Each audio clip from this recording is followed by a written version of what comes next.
And we are recording. Hello, Internet. Welcome to the Greg Throne YouTube channel, and welcome to a special episode of Greg's 14 Adventures. This is something I've been wanting to do for a while on the channel, which is interview people, interview 14 players, interview friends of the community, friends of Greg. Because one of the things I've, gotten through doing this Final Fantasy 14 tour is that I've started to make friends with the people, in the comment section in my Discord. And I just want to get to know everybody better. And so this is a double whammy of I get to enhance my friendships, learn these stories about people.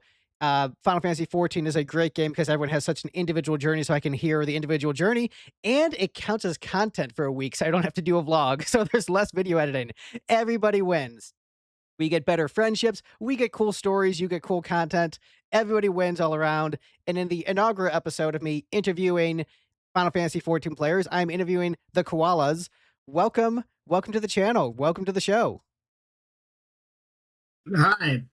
So cool to be on this. This is the first time I'm doing something like this, so pardon my amateurness. Well, hey, don't worry. I've done interviews for many, many years in many different contexts. So I'm very excited to do this. I think this will be a very fun episode. So what I really want to, start this off with is I want you to introduce yourself to the folks at home. Talk a little bit about your history with Final Fantasy, the series as a whole, and about your history with Final Fantasy 14. I just want to hear, your Final Fantasy and Final Fantasy 14 story, because some people have only played 14, and some people are like, nope, I'm a fan of the franchise, and I happen to fall in love with 14 for X reasons. So I want to hear your Final Fantasy and Final Fantasy 14 story. Yeah. I go by the Koalas online. In Final Fantasy 14, my character's name is Ark Lumos, and yeah, going back to my childhood in the 90s, I saw my cousins play Final Fantasy 4, 5, 6 on the Super Nintendo. That was like my first exposure to just JRPGs in general, and that got me into the game. The first Final Fantasy that I actually personally played was Final Fantasy VII on the PlayStation. I was like 10 or 11 years old. I did not know anything I was doing. I was stuck on. I remember being stuck on the Junon like entrance like Leviathan boss, and I took my PlayStation memory card to my cousin's place, and I was like, I can't beat this. How do I get past this? And my cousins looked at my equipment, and they're like, you still have the same equipment that you started from at level 5. And like, yeah, as just a kid, I just didn't know how to menu at all. But that's like my first memory I have of Final Fantasy. But yeah, from there I played Final Fantasy 9, absolutely loved it. Played kind of here and there, 12, 13. I never had a PlayStation 2, so like didn't really get to play like 10 when it was like the thing to play. So yeah, I've been a pretty long time Final Fantasy fan, not necessarily have played all of them. But yeah, about 2017, I think it was, some of my friends were like, "Oh, Kevin, we should play Final Fantasy 14. It's like an MMO," and I knew it was an MMO. Like I've even though I've rarely had a chance to play 10, 11. I played 13, and I think 15 was out at this point. I didn't get to play 15. I kept up with the series, so I knew 14 was an MMO, and I was like, no, I don't want to get into an MMO right now. And so, despite their best efforts, I was not persuaded to play it. This was during Stormblood time, I believe. But after COVID happened, finally. I got persuaded to play. They were obviously already in Shadowbringers. I had to catch up, and kind of bum rushed through Heavensward a little bit, trying to catch up. And really, I feel like started enjoying the game, and like actually absorbing the MSQ. I mean, I really enjoyed like the I forget the name, the Red Banquet, in like post ARR, but like didn't really get to get into it until post Heaven's Word, and from there started really falling in love. And then Shadowbringers blew my mind after.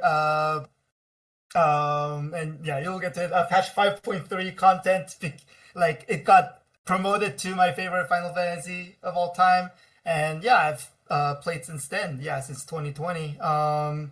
That's yeah the journey so far, and then I always watched quite a bit of Final Fantasy 14 YouTube.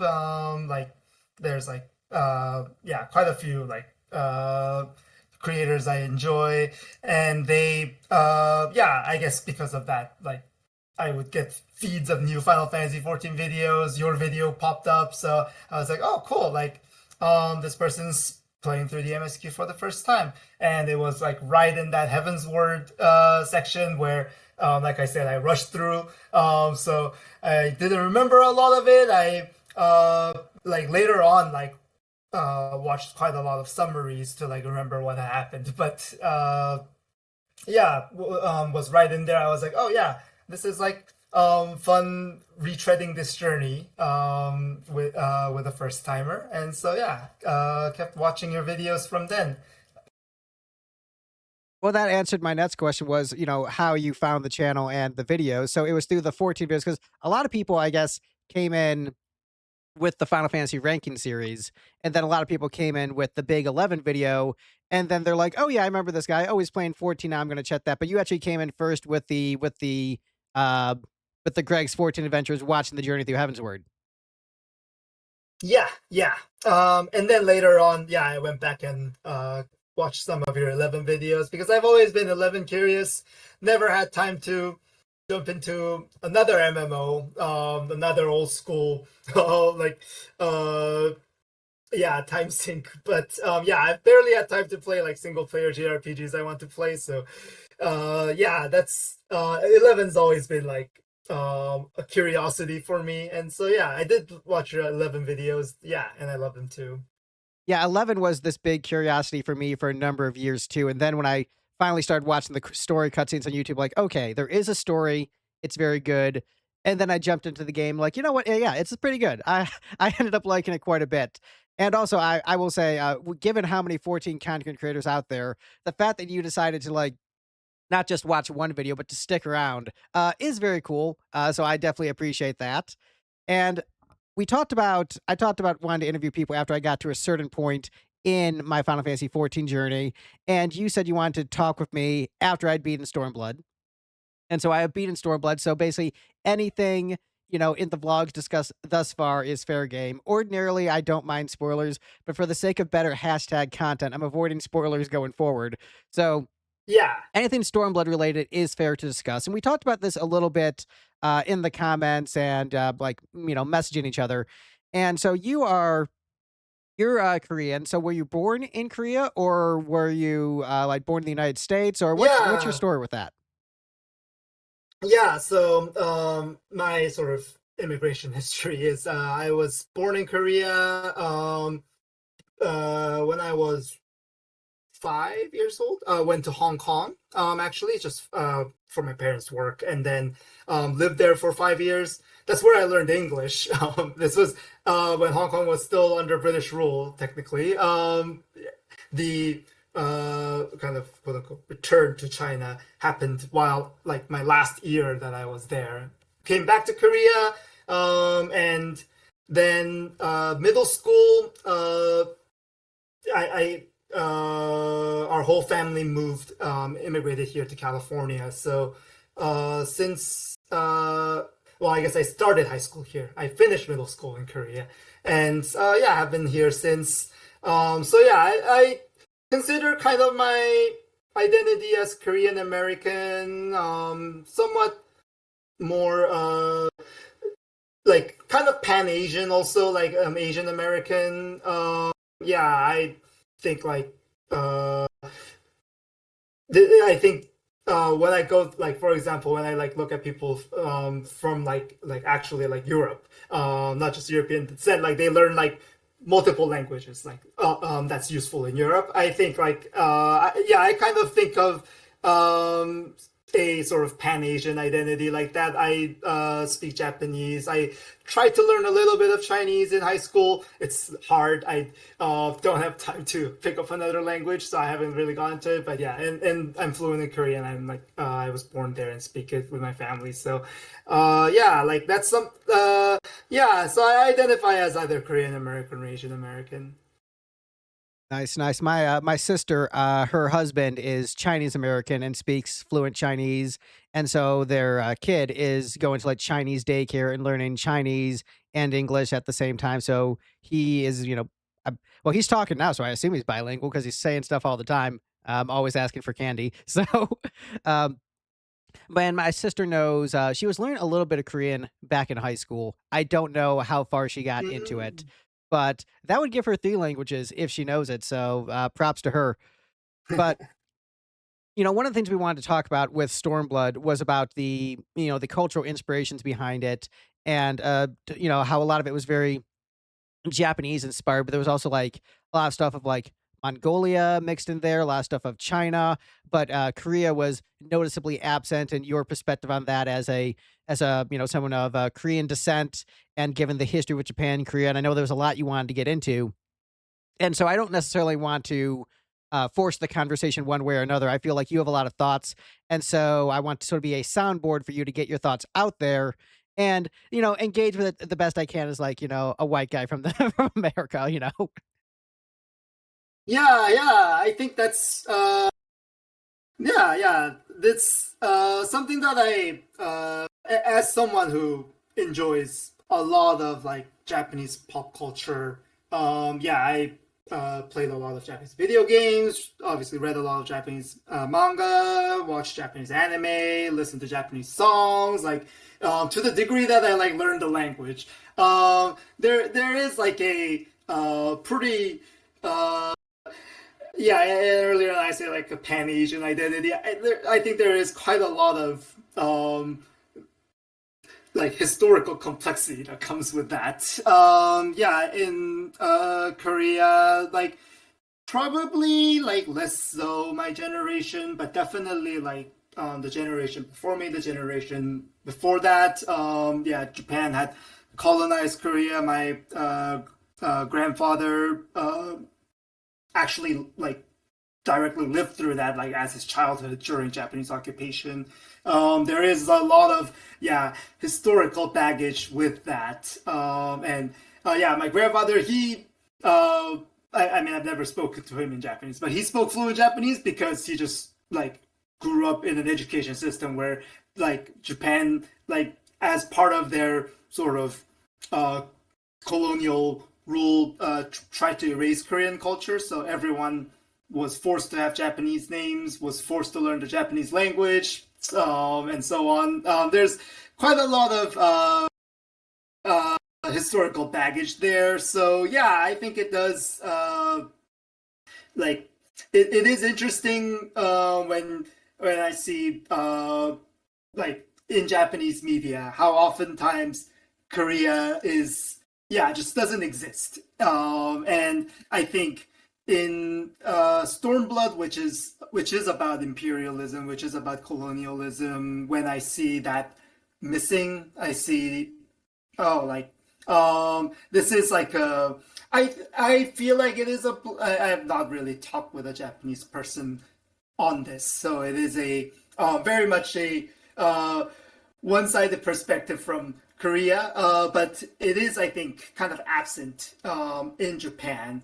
I wonder like growing up in also partially at least in the U.S. education system, I certainly like wasn't aware of like all the uh, U.S. imperial activities, whether like explicitly like during the colonial era or during our like more like post World War II like capitalistically imperial era like all And the with still things territories like the Guam. U.S. has done. Yeah, yeah, Guam, like Puerto Rico, yeah, like just yeah, like Philippines, like all the things that the U.S. has done. I'm necessarily not aware of all of that side of the history, and really briefly learned about it like during college. Like yeah, it wasn't in the like up to my high school education system. Not really mentioned much. Like in U.S. history textbook, it's like kind of like a one paragraph thing. Oh, and we also had um yeah owned Philippines. I mean, maybe little talked a little bit more about like the U.S. Mexico War, which is how we have California where I live. That's yeah, but I think it is certainly. I think it does become a kind of a historical blind spot for um, a lot of like uh, how countries may set up their historic history curriculum, where they don't talk about all the colonialism they did. And I certainly feel that way about Japan. There's quite a lot of diplomatic and political um, conflict and fracture about that between, I guess, like through like a bunch of the Asian countries. Yeah, I think Korea, Japan, China all have a lot of conflicts about that, and some of them like have like actual like territorial disputes like tied to them. So it is a pretty politically fraught system. But culturally, I think when I experienced Stormblood, I felt that lack. I was like, like a lot of Japanese media does not talk about Korea much. Yeah, so I'm trying to think in terms of the context of the story because I there is so much of Japanese media that like doesn't want to admit like the war crimes, the atrocities that were done to Korea by Japan. And it's had this, strain of that relationship for a long time where even though there's a lot more back and forth culture exchange between the two of them, you have things like the Dragon Quest guy straight up just like denying the Dragon Quest music guy, I forget his name, but he was like denying the war crimes and saying like, nope, they never happened. Comfort women weren't a thing, all that stuff.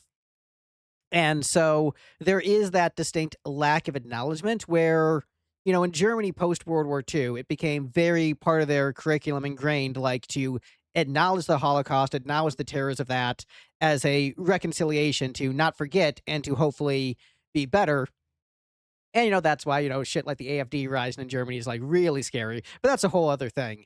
Right. But in the context of something like Stormblood, part of it I do, there is like the grace you have to give because clearly the writing in Final Fantasy 14 is coming from at least like at bare minimum a center left perspective. It is not a conservative story and mindset and worldview that the writers of 14 are coming from. And so you also have to, consider their cultural blind spots and also how much they're able to fit in the narrative given the limited time.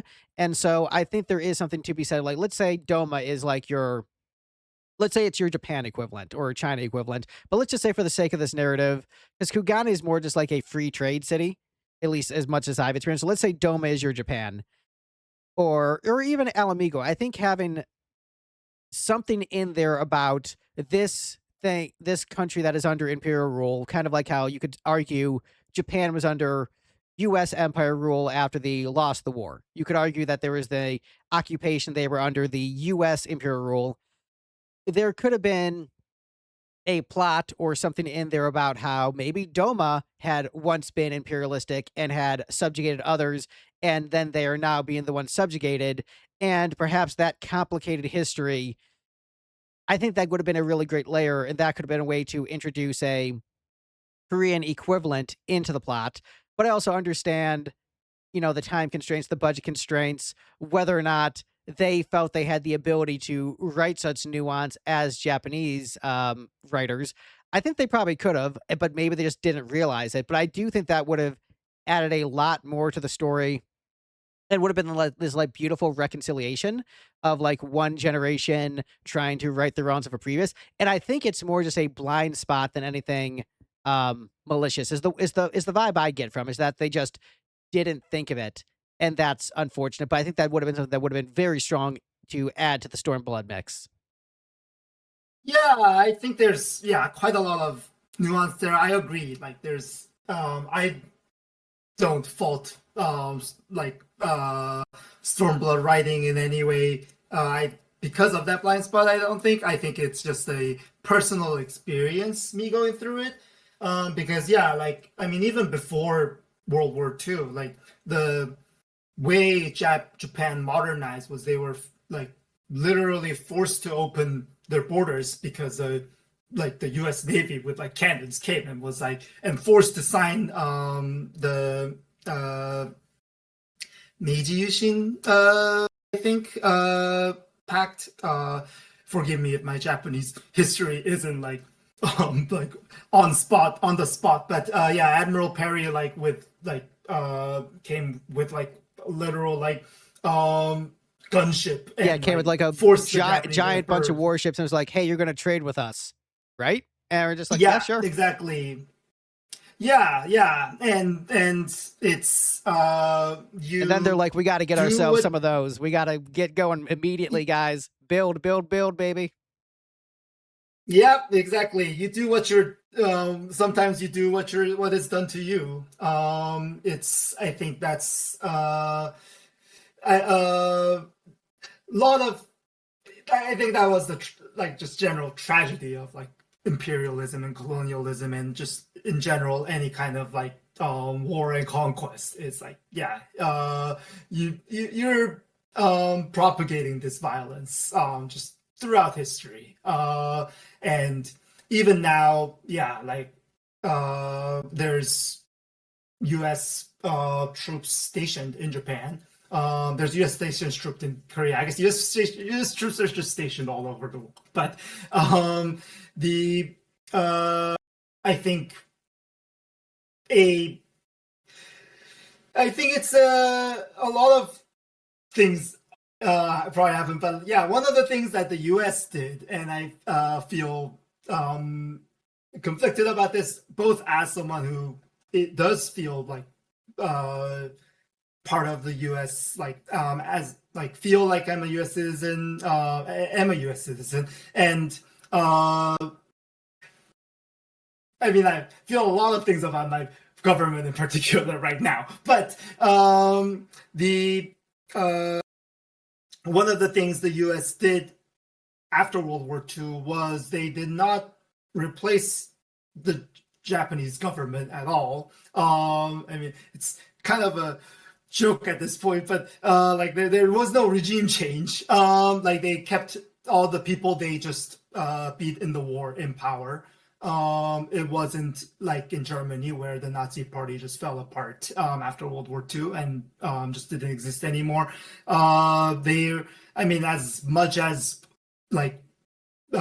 fraught and questionable the legacy is, there was no Nuremberg trial for Japan, which is why all these war crimes and the people responsible for it, at least in Korea and China's opinion, did not go punished as much as they should have. And it's that same power structure that's stayed. The Japanese Conservative Party has been the majority party for however many decades they still are. And yeah, I think,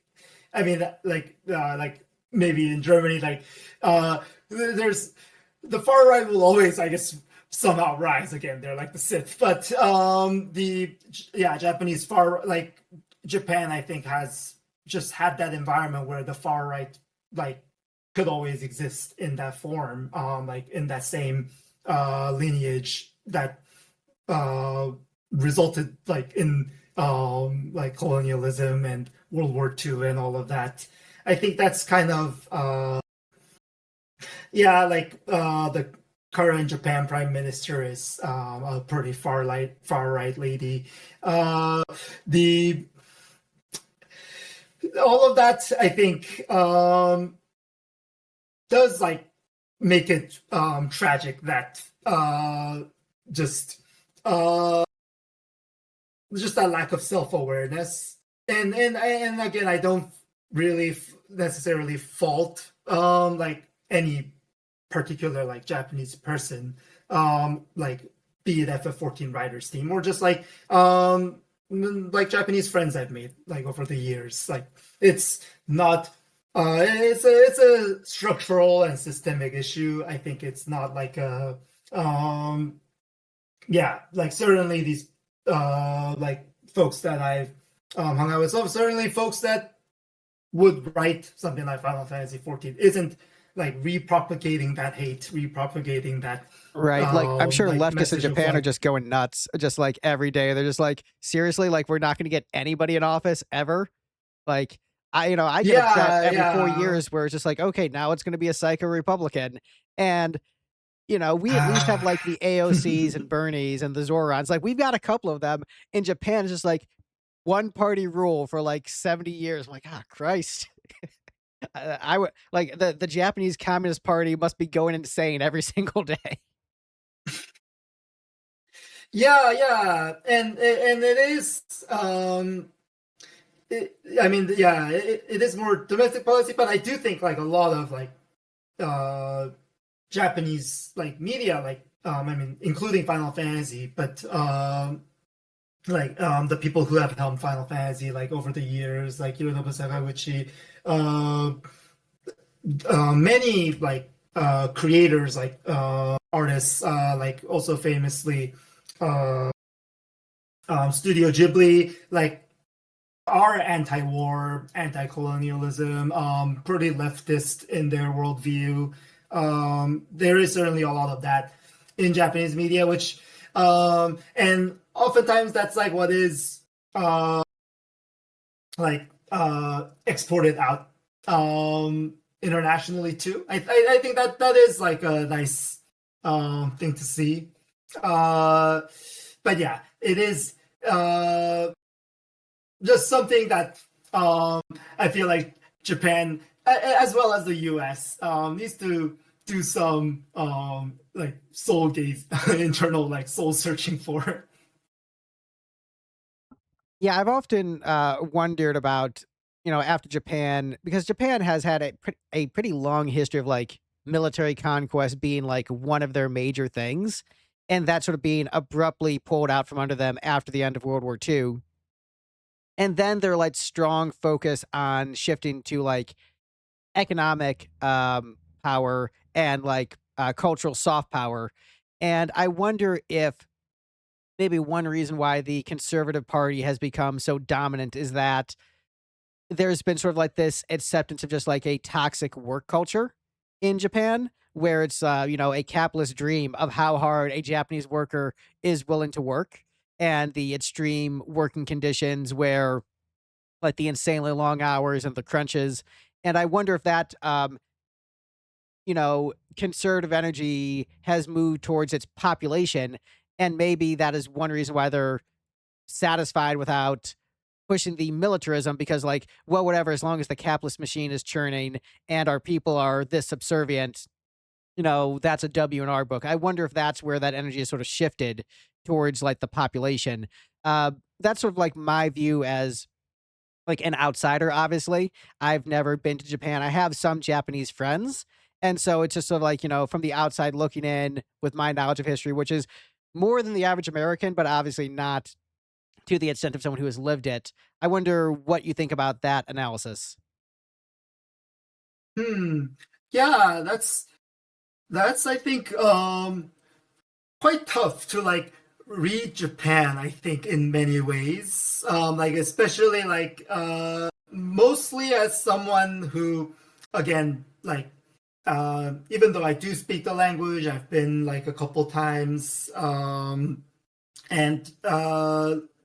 I think it is certainly like I am getting like a kind of a facsimile of a view of a country. I think it's kind of hard. It's one thing that I do find that is a rebellion of a in a small way from Japan is like I think like part of the reason there's so much like subcultures, be it like anime, music, like fashion. Like there's so many different subcultures in Japan. I think is partially as a kind of this rebellion to like this because like this sort of this dominant culture is so like oppressive, like oh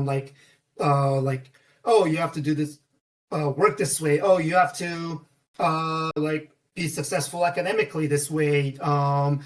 Like oh like and even if you do all of those, Japan's been in a stagflation for like many decades. Like oh even if you do that, like your life isn't gonna be better. Which is I think a lot of what like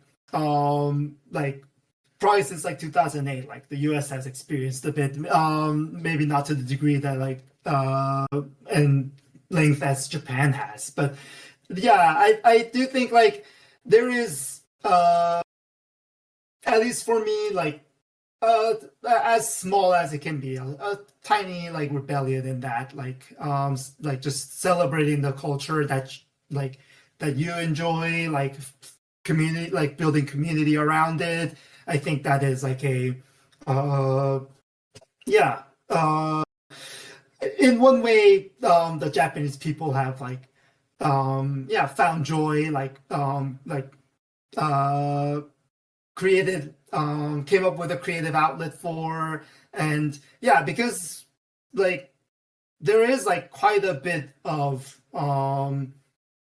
like not just like professionally made like video games and anime.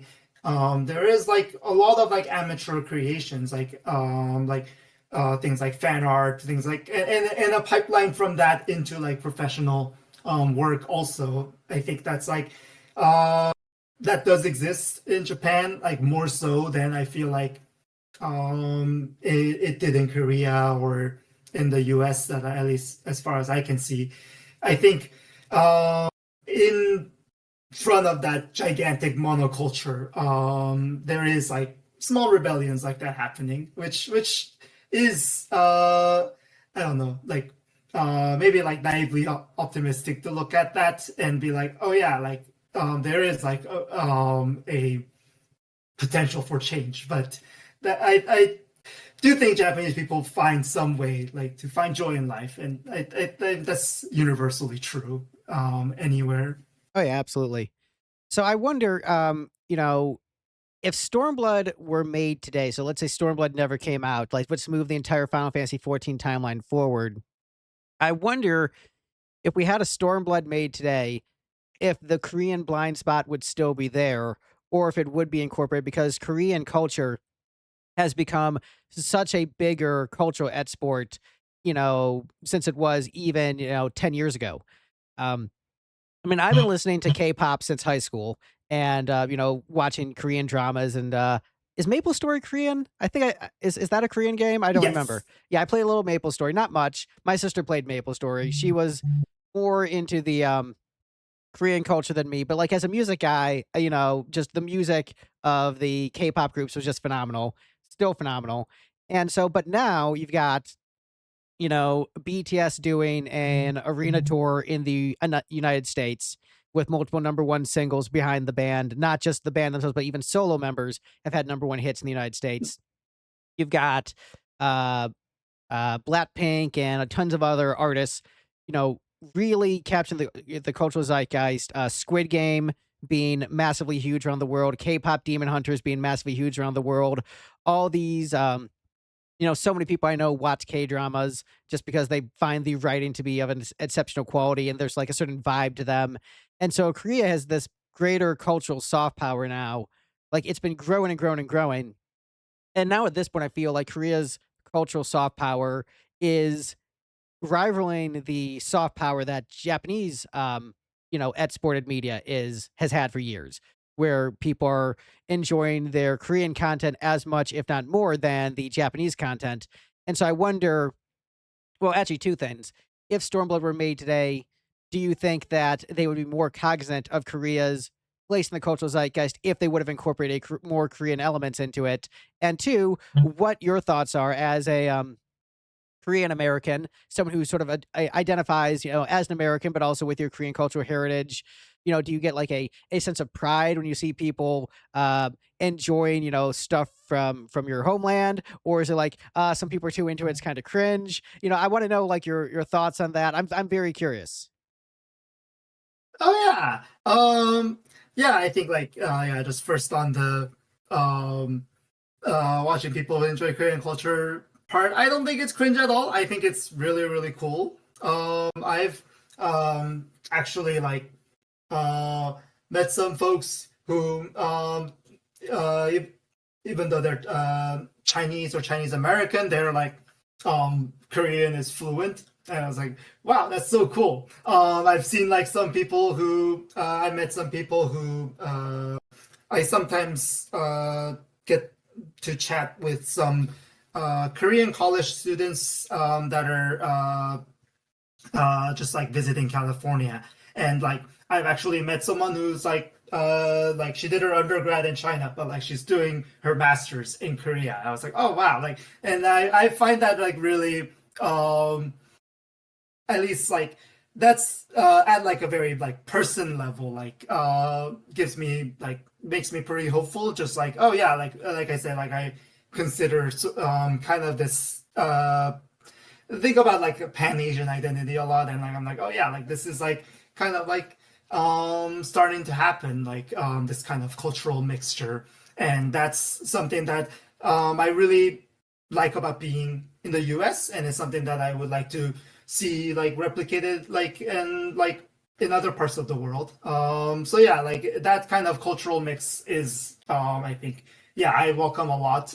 Yeah, I don't think it's cringe at all. Like I mean, I've been into anime and games to some might consider an unhealthy level, and yeah, and so as someone who's into that, I don't think like I don't think being into a subculture like too much is like cringe at all. It's actually something to be celebrated. It's Nice. the yeah the in terms of Stormblood, I'm not a writer like myself, so I don't know quite what will work. I do know like Final Fantasy 14 does have like a Korean player base. Like I don't think it's like as huge, but I think like it's certainly bigger than probably when it was during Stormblood. I think it is in like in little ways, whether like consciously or subconsciously, I do think like developers, at least good developers, like look to who their player base is, and whether artistically or commercially motivated, like try to cater to them. And I like, for example, a different MMO. Uh, Back when World of Warcraft first came out, they I mean, Blizzard now is a different company, but Blizzard back then, because like games like StarCraft, Warcraft 3 were so huge and popular in Korea. From like what I saw and what I've like also read, is they for a lot of the World of Warcraft, like Night Elf building designs, they took a lot of inspiration from Korean architecture, as well as Japan and China. But yeah, I could definitely see in the Night Elf starting zone. Oh yeah, like that's like pulled like really like closely from like traditional Korean architecture, like distinctly like from like different from China and Japan. And I think that is because like there was a sizable player base of Blizzard games in Korea. I think now I don't have like numbers in front of me, but like there is like certainly a larger Korean FF14 player base. I think that's something that would reflect in reflect more in the game itself. I know like Yoshi P and the team have been doing more like producer live letters. We just had one yesterday as of this filming in like China and Korea as well. And there have been like specific information that like people have like translated from there, because that they like timing wise it was on like it wasn't in like the Japanese producer live letter or in any US media. So yeah, there's I think in general Final Fantasy 14 like the player base has only grown like especially through Shadowbringers. The team has I think gotten a lot more and more like internationally minded. That's all of that I would imagine would show up in the game one way or another. I don't know if it will be necessarily Korea specific inside Stormblood specifically, but yeah, I there's like it's in the cash shop I believe, but there is like a Korean like traditional clothing I did that see you that. could Yeah, purchase right now. Yeah, that looks cool. I have not. Yeah, it's really cool. I have not spent money on it, but I've rarely spent money on. The shop is dangerous, man. The shop is dangerous. Yeah, yes, exactly. I tried to stay away. I did purchase. There is the 8-person mount. The whale from Final Fantasy IV. I mean, for when it's cool. Endwalker came out. Yeah, that was the one thing I spent money on, and it's because it's a pretty unique thing, and also we're going to the moon, so right. I had to get it. That thing is very hard for me because like I love Final Fantasy IV and I want it, but I'm also like, yo, that's like $50. That is a lot. Yeah, it's yeah. I felt bad about spending $8 on a bear. It was like the bear was $8. Yeah, exactly. Yeah, it's certainly it was certainly an impulse purchase when it was announced. I think for the Endwalker, like there's a bit of a joke there too. There's the term they use in gacha games, the whales, the people who buy everything, and so to literally make the whale the expensive thing, I'm like that is kind of funny, but also don't make it $50. Come on. Yeah, it's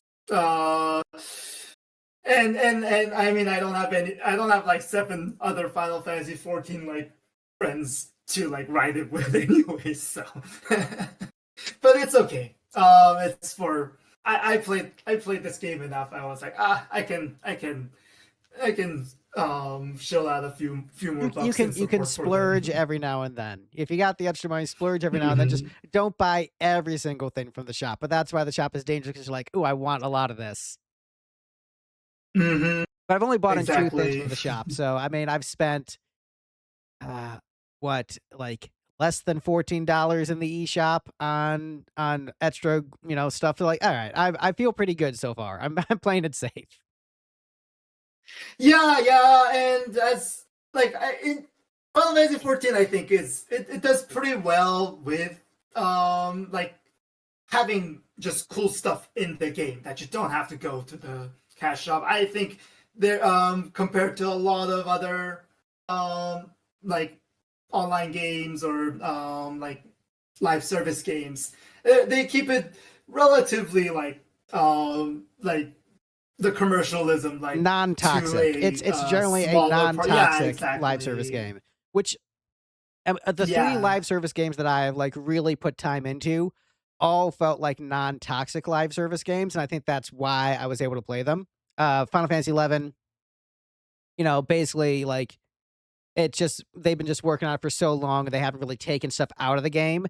And so it just feels like here's just 20 years worth of work. You can just enjoy at your own pace. Like that's beautiful. 14, the seasonal events like come and go. And then you can like, but you can buy it in the eShop if you missed it. So like, that's like a little bit more, but still like it's generally, there's so much contained within the game, the expansive free trial that really feels non-toxic. And then another Eden, which also apparently has a huge Korean player base. They're really good about giving you powerful free characters and a lot of free currency. So even though it is a gacha game, you're not missing out on a ton. and you can play it in a way where it's not exploitative of your bank account. But if you're just like, I need every waifu ever, then yes, you will be wrecked. But for me, who just like I have the one real life waifu, so I'm fine. I don't need to spend money on the virtual on the virtual waifus pools. Uh, but I wanted to touch on a couple of things that we were talking about. So I do think that with Stormblood, if they were to make it today, I think they would be more aware of it because I think there's one thing as an artist, as a storyteller. I do consider myself a writer. I think one thing to consider when you're writing a story is like, yes, what does the story mean in the context of the world you're creating? But then what real world parallels could someone infer from your writing? And are you accidentally writing a thing that like encourages like nationalism and fascism? Like you might not even be doing it on a subconscious level, but you might accidentally be making propaganda. And so that's something to consider. And then like what your story means in the zeitgeist of the time in which it comes out. And then whether or not that matters to you because there's a core layer deeper than that about like what your views on humanity are and whether that comes out. So like with Expedition 33, um, which I don't know if you played. Have you played that? I have not. It's on my list of games I don't have time to play with, but I want to. Well, I'll say It looks gorgeous, and I know like kind of a rough outline of what happens, just out of curiosity. I looked it up, and generally I'm someone who doesn't mind spoilers, okay. but yeah, it was Well, there's a thematic pivot away from there's like sort of a collectivist collective action theme, and then it pivots right. into let's worry about the personal dramas of these sad rich people, which you know in the time in which it's coming out, I understand that for the human experience, your personal journey and your salvation of your soul, however you find it, is ultimately going to be the most important story of your life. But at a time when we desperately need to focus on collective action against like oligarchical forces on the rise, is that the best look? And just like completely dismiss the collectivism theme for the sake of the personal growth theme. And so that is something that I feel is like was a cultural blind spot for the writers of that game. And while they made, I think, what was ultimately a really great story with great themes, I think that is something that is like, ooh, but is that the best look? And is dismissing this the best thing to do in the moment? And so I think with Stormblood, I think that there would be so much Korean culture in the face of the developers, like with just like K-pop Demon Hunters, for example, just being inescapable, where they're like, you know what, maybe we should like acknowledge this. And then it comes to terms with their own history. I feel like that would have probably made its way into the game because the developers, I think, would have that level of self awareness. That's just my vibe. And I guess just second thing, I'm glad that you don't think people being into the Korean culture is cringe because like I love it. I love the food. My wife and I go to Korean restaurants all the time. BTS is her favorite band. So like we have, Mm-hmm. I love just diving into different cultures, and I think the blending of cultures is one thing that is great about America. Even though America is having this, awful anti-immigration phase right now because of just, right-wing psychos. One of the things that's so beautiful about the United States is that there's the blending of cultures and the enthusiasm of meeting people from those cultures and blending and sharing. And that is just something that I love, especially with the internet, the ability to share that culture that much easier. That is something I just think is really wonderful. Yeah, I agree a lot. I think the um really I think if a lot of what I feel like is at least when I see like this like um America first, and like MAGA, like I feel like a deep insecurity, I guess. Like like it's uh if you were truly like if you truly think like America is great, we've like done something great here, like I feel like that's if that is like a source of pride, like you would want to like enlarge that tent. Like what I experienced here is, oh yeah, like there's so many like different cultures here mixed together, like all trying to make this work, and um it's hard, but like a lot of good comes out of it, and a lot of like prosperity has come out of it, and yeah, that's I think what informs my thought of like, oh yeah, like because in it's not that way in most like in the East Asian countries, like Japan, China, Korea, pretty like monocultured, like pretty like siloed, and it's something that I yeah, like I don't know if like I would move to Korea, or if I would even have like the influence to, but like it's something that I would like to like bring back to Korea is like having a more um like wider tent for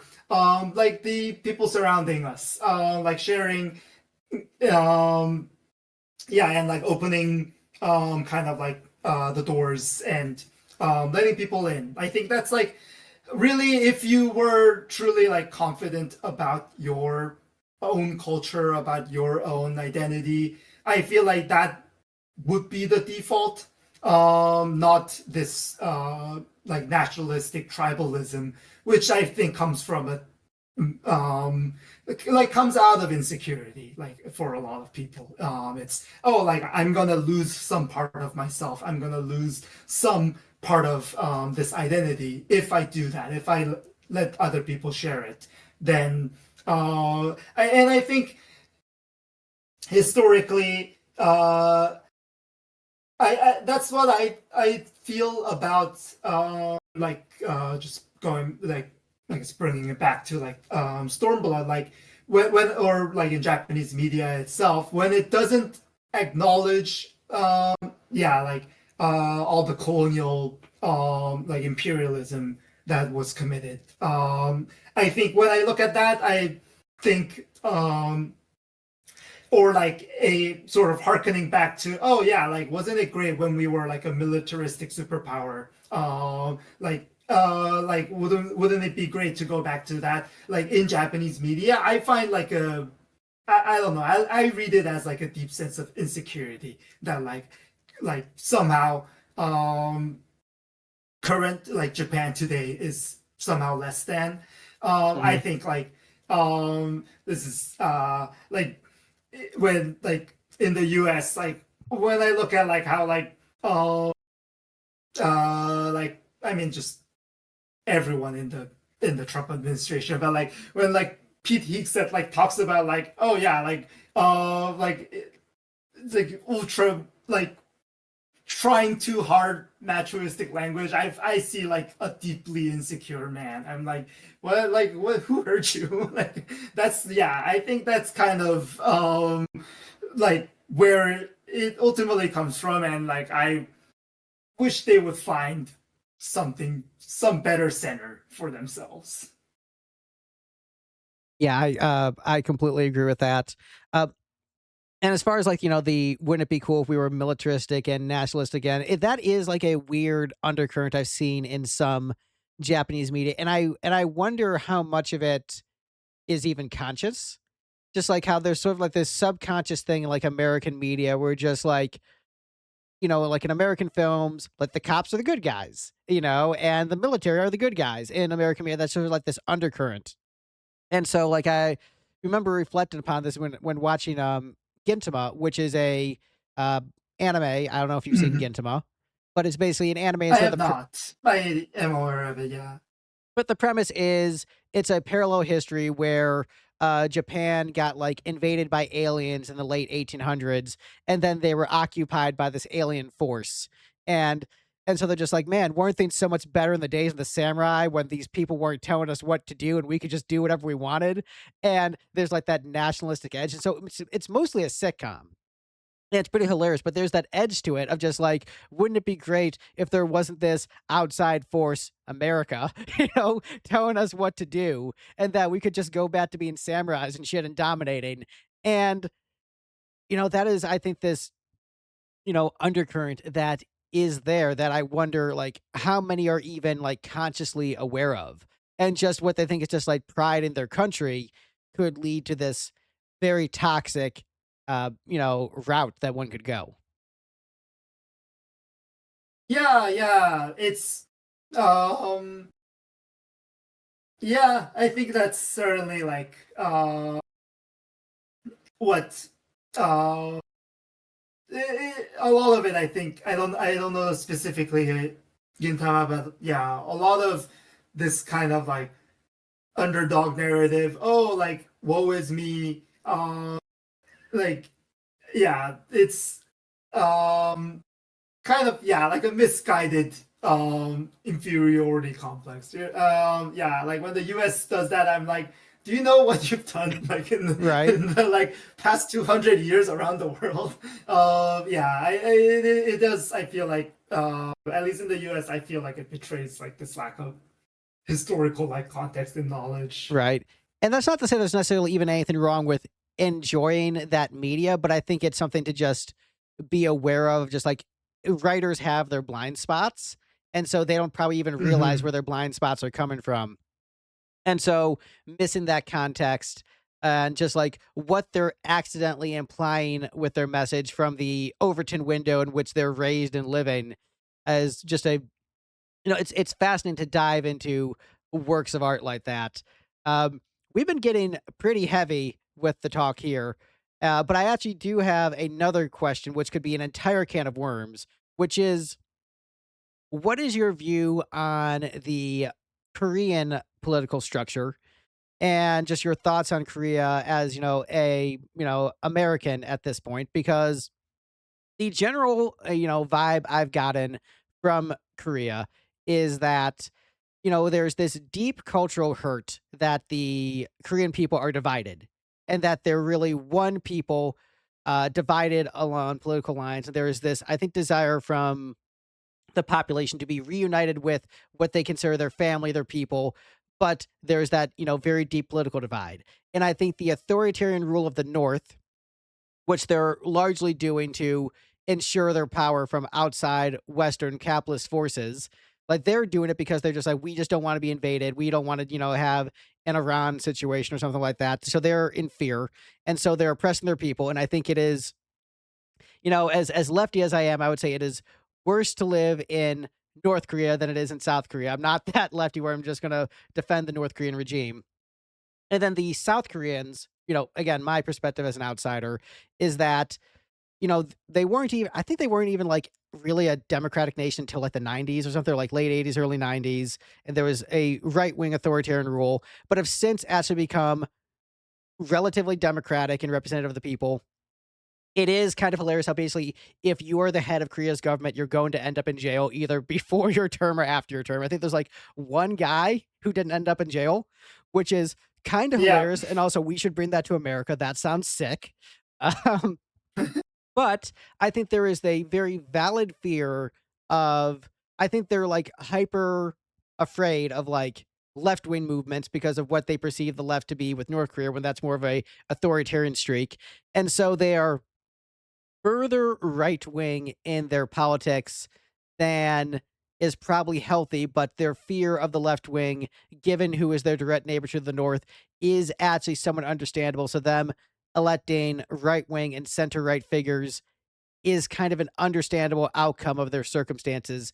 However, it does seem like there are some growing leftist movements in terms of like labor rights and stuff starting to rise, which I think is a good, healthy thing. That is my perspective as an outsider. What is your perspective on the Korean political situation? How much of that was like, oh, Greg seems like he's pretty well informed, or how much like, Greg, you're an idiot, you don't know anything? No, no, that was yeah. I don't yeah. I think that was like quite a lot of like elements in there that are like correct. It's I don't follow Korean politics perhaps as much as I should like to know enough, but the more sort of in the cultural sense, what I kind of get and inherit is, um, yeah, a lot of like my parents' generation, my grandparents' generation, they um, kind of lived through like both the good and ills, if you could call them goods. Like, I do not consider it a good, but kind of the yeah, the hardships of like having a totalitarian government inside Korea. A lot of there was like a essentially like a uh, what is it like an age of terror, like where like, oh yeah, like if you have leftist ideas, like or anything, you're like a spy for North Korea, and like you would get like, yeah, like the secret police would take you literally. Like the that was certainly like something that happened, and as a result, like for like 20 some years, um, well, I mean, on and off, even longer than that, the Korea has had like a non-democratic, like totalitarian regime, and at the same time, uh, just and it I think coincides with like the neoliberalism era of like the U.S. And the UK and like the Western powers. Also, like there was like this global economic rise, which Korea was like poised to like ride. And so I think it is like um, kind of mixed. Like there's um, definitely times when like literally like the Korean military like massacred its own citizens like for like a democratic protest, which is like still like remembered as like a day of remembrance. And like my father, he himself, like when he was in like college and when he was younger, like he would like participate in like democratic protests. And yeah, and he talks about a time when like he actually like uh like got like severely drunk and like cried himself when like democratic election like did not happen the way he had hoped. The But also at the same time I see his like thoughts, and it's like very neoliberal. Like I mean, like he started working like at like in the 80s, like as a relatively successful like um businessman. So like I think he's definitely, I see a lot of that reflected like in his like what he says, what he thinks. And I think that's like uh kind of like, and in some ways like necessarily like Korea like was um tied together like with the US very heavily. Uh so yeah, in general I think my uh like relatives back in Korea, like from what I hear from them, are relatively like to the right. Like it's definitely compared to uh me over here. The um with I think like with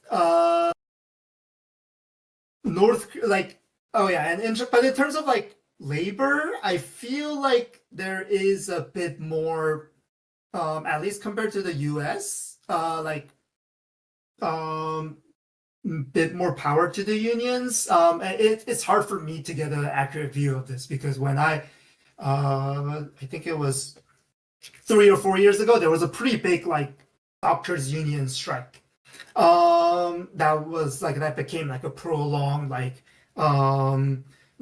doctors like fights for like rights, which I mean, as someone like as literally an outsider, I still don't know anything like, and maybe I should have like studied a bit more on what was going on. I was like, oh yeah, that sounds like pretty great. Like I think like especially in the US, like going through COVID and like the healthcare like workers in general have not been treated well here. And Korea, like with this universal healthcare, like it's relatively convenient, but from what I know, it is like very much like, oh, like an assembly line like medical system, which may be like the case for like a lot of like medical systems around the world in the current era. But it did seem like it put just healthcare workers in a lot of strain, and so I thought it was like pretty nice that like there was like a doctor strike. Of course, like this is coming from a privileged position where I don't need to get healthcare in Korea, and so yeah, I'm not experiencing the like effects of that happening going on. But from like people around me, like my friends, like my family, they were mostly like not looking at it with like favorable light. And perhaps it's because it's like from doctors who we do consider to be uh like I guess like symbolic capitalists. Like they're like they're people who should be relatively well off more than like someone who's like a day laborer, right? Like so yeah, I think there is like hearing that, looking at that, I'm like, oh yeah, there is like quite a bit of like hyper capitalism in Korea as well. I think that's uh something that I do like worry about is the uh as much as like it's great that like Korean culture, like Korean like TV shows, Korean music, all of that is like being exported, and like a lot of people are interested in Korean culture as a result. It is very like it is a site that is like very hyper capitalistically produced, like manufactured, and it goes, I think, from there, like movies like Parasite or No Other Choice. Like those are like direct, like it comes out of like direct opposition to that, and as a commentary on that, I think that happens as well. Both of which were also like popular outside of Korea, and so I guess like you get both sides of it. I think that leads into a lot of what I see would be honestly, I am not super optimistic that like for some miraculous reason, like South Korea and North Korea regime both are like, oh yeah, like let's merge together. I don't know if that will go well if it happened like literally today. Like it's um like I don't like Korea, I don't think treats like immigration to its country very well. And I think like at this point, North Korea and South Korea, like even though we speak like the same language, there's like a lot of cultural divergence that's happened over the decades. I feel like um, at least my fellow South Koreans, I feel like I fear will not treat North Koreans well. We already have like stories of like North Korean refugees not being treated well. Like people who have like gone through literal hell to like get out of like an oppressive regime in search of a better life, and came to South Korea. Like I mean, it's like it would be so hard for them to adjust, but also like it's just so hard for I think um like South Koreans to adjust around that. And as much as I would hope like uh, such an integration would like yeah be like uh, a nice like prosperous thing for like both sides. I fear that like if we did it right now, like I feel like South Koreans would not treat North Koreans very well, nor would North Koreans I think adjust to like South Korean life like all that well either. It's I think that's like a very fraught issue. This There's a lot of like laborers coming from like around Asia to Korea for like yeah, like similar to the US, like for things like construction, like agriculture, like things that like as like a country starts to prosper, like its population like doesn't necessarily want to jump into. And yeah, from what I know, there is a lot of mm, yeah, like discrimination towards them. I fear that like that will not change much. Like towards North Koreans, like either. It's uh yeah, like I don't know, maybe like I should have a higher opinion of my own fellow South Koreans, but that is kind of how I feel about that. It's tough, and like neither is like both forms of government like compatible in any way.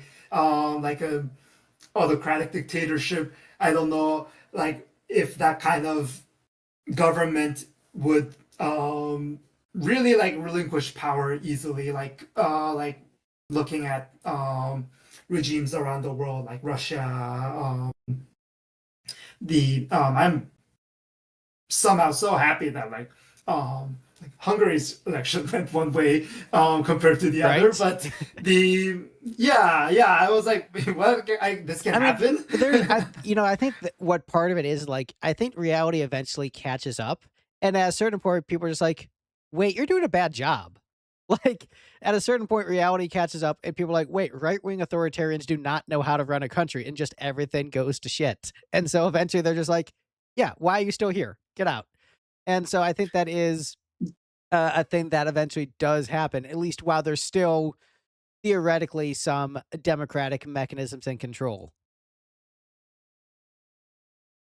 Yeah, yeah, uh, and it's yeah. I'm sure like smarter people than me have written about like the North Korea South Korea relationship, but yeah, at this point I don't know. Like it's I don't know how a regime like that, a regime like North Korea gets toppled. It's I mean it's like even more entrenched than like it's like even longer than like Putin has been in power for, right? It's Right. I think And I it's wouldn't know how you yeah. would do that either, because I mean, the standard way you would assume that is that just like the economy of it just collapses and then they're sort of forced to integrate, but it doesn't look like that would happen. And so the only way I could realistically see that happen is like probably not, in while the current leader is in power, but maybe like if a younger, more conciliatory leader like was trying to like at least open up the travel routes between the two more, and like I don't think it would be full integration, but I think just more allowing a back and forth would be a more likely situation than them ever being one country again. But I think, I would like to see some kind of like cultural reconciliation and the ability to like travel between the two to just unite the peoples a bit more. But I'm also, it's kind of a bad example at something, but like the difference between like New England, where I used to live when I was younger, and then like the South where I live now, and the very different cultures between the two. And as the United States becomes more and more polarized, you can see why the Civil War happened and why they're just like, no, we're going to do our own thing. You guys do your own thing.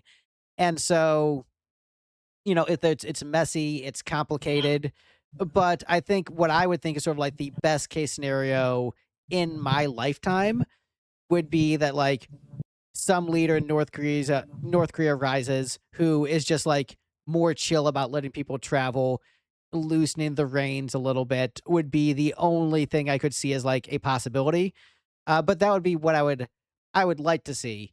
Um, again, coming from the outsider American perspective of just wanting like, more democratic rights, less authoritarianism.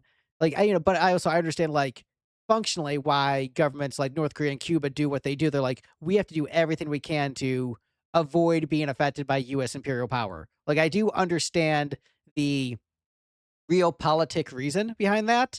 But when it comes at oppressing your citizenry so much, it's like, yeah, I understand your realpolitik reason, but what are you gaining from this? And so that is where I was like, that's where it gets very messy and not good. Yeah, yeah, it's I feel um just somehow yeah, it's just unfortunate that like it has to be tied to a like the lifespan of a like particular regime's leader. It's and somehow these people just never die early. It's yeah, that's it's just really unfortunate. Like that's what the case is, and I mean, yeah, because like I just can't like think it's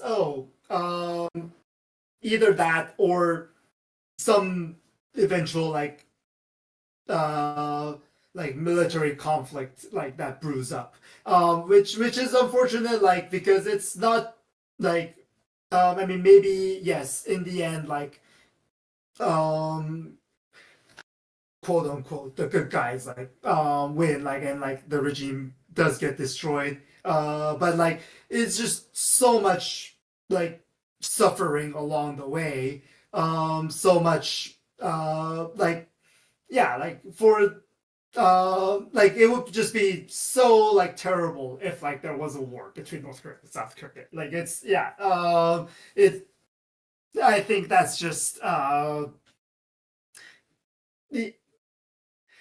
the unfortunate sort of stalemate that we live in. It's I don't. It's hard. I don't know. Like there's no easy solution. There's no like four steps on how to topple an autocratic regime. There's yeah, And it's ensure what just comes doesn't next is exist. better because it's like, okay, we Yeah. we got rid of the autocratic regime. Now you're in a now you're in a capitalist country and you're poor as shit. It's like, you got Hmm. more freedom to speak, but are things going to be like better enough where it's like it was worth all that hardship? That is the question. Right. Exactly. Like, what is the better like? How are you gonna make that better world like that you dreamed of happen? It's really hard. Yeah. So the folks who say keep politics out of gaming are going to absolutely love this video. They're going to be like, "This is the greatest. I'm so glad there was no political talk in my gaming space." Yeah. I mean, those are yeah. It's just unaware of like what's like just any art, any media, like just lack of awareness of like what it is, what art is, right?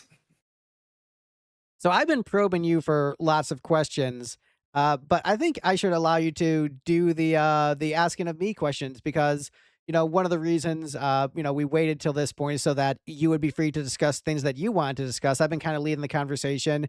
Are there things you want to get my thoughts on, anything in 14 or just in general that you want to pick the Greg brain about? Hmm. Yeah, I'm curious about because you've played like either most or pretty much all of the mainline Final Fantasy games, right? All of How did them. you get into JRPGs? All of them? Yeah, I've played and beaten all of them, including all of 11. So it's really 14 is like the one where I haven't beaten all of it. But I count like if you beat a Realm Reborn, like that counts. You can add on your list. I treat expansions like sequels. That's my opinion. Uh, it's like, do you have to see every MCU movie to say you watched Iron Man? No, you can just say, yeah, I watched Iron Man. A Realm Reborn is Iron Man. um, Mm-hmm. but I like you, I started with 7. I was 7 years old. My uncle lived with my grandparents. He was a teenager and living with my grandparents, so I went up to my grandparents' house. He had a PlayStation, he had a copy of Final Fantasy 7, and it freaking blew my mind as a 7-year-old because video games were like Mario and stuff. And then all of a sudden it's like, you are an eco terrorist, and there's a dialogue and an epic action sequence and explosions and bittersweet romance and like backstories and like, it looks like a movie. And there's these themes about like oppressive capitalism, which is like, even as a 7-year-old, I'm like, you know what? This seems really right. Just like instinctually, I just knew like this is speaking to the primal part of my brain that just like intuitively understands the world. And then like, oh, it turns out the final boss is basically a demiurge. I'm just like, oh, yep, that's also probably true. Just everything about it just like clicked in my brain. And that sort of became, my favorite series and followed it through the years. I kind of dipped out around the time of Final Fantasy 12 because that was when I started doing music and went on that journey. And then, like still like always had an appreciation for it, but basically like stopped gaming for like 10 years.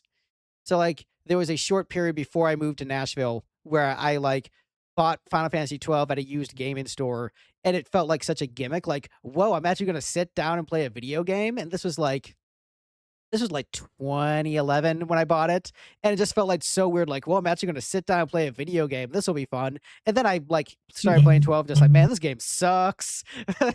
But that's a whole other thing. I like 12 now, but my first impression was just like absolutely hating 12 when I first played it, and I got maybe like 10 hours in. But then I moved to Nashville, but before I moved to Nashville, I stole a PS3 from a guy who committed sexual assault. And so I had a PS3, and then I played Final Fantasy 13 for a bit, and that was pretty dope. But then I got busy where I was doing like 60 gigs a year and just like constantly going out, either being at a show or doing a show. And so I just like stopped playing video games Hmm. for a bunch of years. And a, Right. there was a buddy of mine who is a famous musician who I'm not going to reveal his name. One, because like name dropping is less cool, and two, because the story would make him look bad and I'm not gonna be a jerk. But he borrowed my copy of Final Fantasy VIII and didn't give it back for like 3 years. And so I kept like seeing him out. I'm just like, yo, did you ever gonna give me back my copy of Final Fantasy VIII? And so my wife got really annoyed about me talking about Final Fantasy VIII all the time. So when I finally got it back, she's like, let me play this and see what it's all about. And then she thought it sucked. But then later we played Final Fantasy IX, and she loved it and like cried at the ending. And so we started playing a bunch of Final Fantasy together. Hmm. And so playing them together with my wife sort of brought me back in. And then because at that point I had like successfully like been like project manager with my band. And so like I was much better just like getting things done once I start them. So I went back and started playing the games that I'd missed, but instead of just like getting 5 hours in and then quitting, I actually went and beat all of them. The ones that I didn't beat all the way were like played them as a kid, but then like maybe didn't get all the way through. I'm like, nope, I got through the rest of the list. And that's sort of my vague Final Fantasy journey. Mm, nice. I know we already did this vote in the Discord, but what's your favorite? What would you say like your top three Final Fantasy mainline games are? So I think my top three favorite main lines are seven, 4, and 9. Those are my three favorite main lines. Um, and sort of I have a category with that I call like top shelf Final Fantasies because I actually used to be a bartender. And so, the top shelf liquors are the most expensive ones, the best ones. You got to get the step stool Mm, for it, especially I do because I'm short. But, those are like the cream of the crop. And so I put, 7, 4, 9. I'd put 10 up there. I'd put 11 up there. And then 14 is just about up there. It's like getting to be in that spot. And I think Shadowbringers will likely push it over the edge for me, where I'm like, I'm not quite ready to give it that top shelf ranking. But I think Shadowbringers is likely going to push it up there from what I've heard and what I've experienced. And just like me doing the math in my head, I'm just like, okay, it's improving this much, this much, this much. And then everyone says the next part is like this much improvement. Yeah, okay, it's probably going to go top shelf after Shadowbringers. But I'd say those are my like top shelf Final Fantasies. I'd put Tactics up there too, but 7, 4, 9, 10, 11, and then probably 14 is going to be there once I get to Shadowbringers. hmm. Yeah, and as a musician, what would that ranking in any change in any way if you were thinking about just the music of each Final Fantasy? So what's funny is that like that's what my ranking series basically was. Is that I made to celebrate Final Fantasy Okay. 16, I did 16 ranking videos ranking the games in different categories. So there was one where I'm ranking the games based upon story, one ranking them based upon music, combat, characters, Mm, villains. And so, yeah, the ranking actually does fluctuate because one reason I did that series was I didn't want to just do like one video where it's like, these are my favorites and that's it, the end. I thought it'd be a better way to get the games to shine and appreciate because they all excel at different things. And so I don't want to say 12 just sucks because there are things that 12 does really well that they do better than a bunch of other Final Fantasy games. And so I wanted to, let all of them shine in their different ways. And so by doing the 16 rankings, it allowed for me to make it was 10 hours worth of video essays. It was a lot. It was a lot of video essay. But also it allowed me to like let the game shine in their different ways and really get into a more thoughtful conversation than I could with just like one video. And also the algorithm liked it Right, right. because if you release a bunch of video essays all in a row, they're just like, oh, it makes you more interested in the channel than if I had just like done one video of Final Fantasy 14, you would have watched it and you would have been like, oh, that was cool, and you would have forgotten about me. But because I'm doing the weekly vlogs, you're like, okay, like I'm getting to know him better and more interested. And so those video essays made people more interested in what I had to say if I had just made one. They're like, yo, this dude made 10 hours worth of these essays. He did 16 videos, 16 days in a row. Like that was, you know, crazy. But and the thing that's the most insane is that I'm thinking about remaking them after I beat all of 14, which is just going to be a lot of work because 16 wasn't in those videos because it was leading up to 16's release. So 16 would be on the list and all of 11 and all of 14 because I gave them handicaps. So 14 and 11 were ranked both only on the base game in most categories, except for like side Hmm. content and like expanded universe content, in which like 14 won both of those. But otherwise, I'm like just a Realm Reborn, just base 11. But I'm tempted to remake them, but also that's going to be so much work. But that'd probably be after Greg's 14 Adventures. That'd be like, okay, now I'm going to like work on this for 6 months. Nice. Yeah, yeah. Just wanted to geek out with about Final Fantasy with you. Yeah, I'm a amateur musician. I played piano when I mean even now, but still like since a child. And one of my favorite things to play was like getting like a bootleg scan of like the Final Fantasy piano collections. So yeah, 7, 9, 10. So yeah, 10, like I know the music. I actually never got to play 10 because yeah, that was during a period where I never had the PlayStation 2. I borrowed it later in life to play 12. But yeah, it's yeah, like for me the music is a huge part of Final Fantasy. Like, and I think for me actually like the music that uh I don't know if it's like I don't know if I would say it is like certainly music I enjoy the most. If I wanted to if like actually study uh, music. One, I think I would become like just out of what I'm like excited about, like some kind of soundtrack composer, like either movies, games, or like even for musical. I love musical theater. The and the musician I would most likely want to like emulate in terms of video games is actually Masashi Hamauzu, who composed Final Fantasy 13 music. So even though 13, I love 13 actually. Like I like just first experience, like even like, and I was like, this was like during college when I was terminally online. Like even with like reading the online discourse, I love Final Fantasy 13. Like first playthrough. It's not my favorite Final Fantasy 13, but I think music wise, it like is like the top Final Fantasy for me. Oh, it's great. I I've love not I played love the Hamazu's sequels, but style. It's so yeah. great. And when I first played 13, it was the opposite reaction I had from 12. Where like 12, I played it. I'm just like, this sucks. I played 13 and it's just like, this is awesome. This is what 12 should have been. That was like my immediate gut reaction. Like, okay, we're back. We're back, baby. And I know that, especially in the community, 12 is much more beloved than 13. But, and I still like 12. Like, my least favorite Final Fantasy is still a great game. But yeah, no, 13 hit for me. The music is fantastic. I'm totally on board with you there. Like, that was one thing that bummed me a little bit when I started doing so many gigs that like I just stopped playing Final Fantasy 13. But I was like, oh, I don't have time. All right, I don't have time. This was really good, but see you later, Final Fantasy 13. I'll play in like 6 years. Yeah, yeah.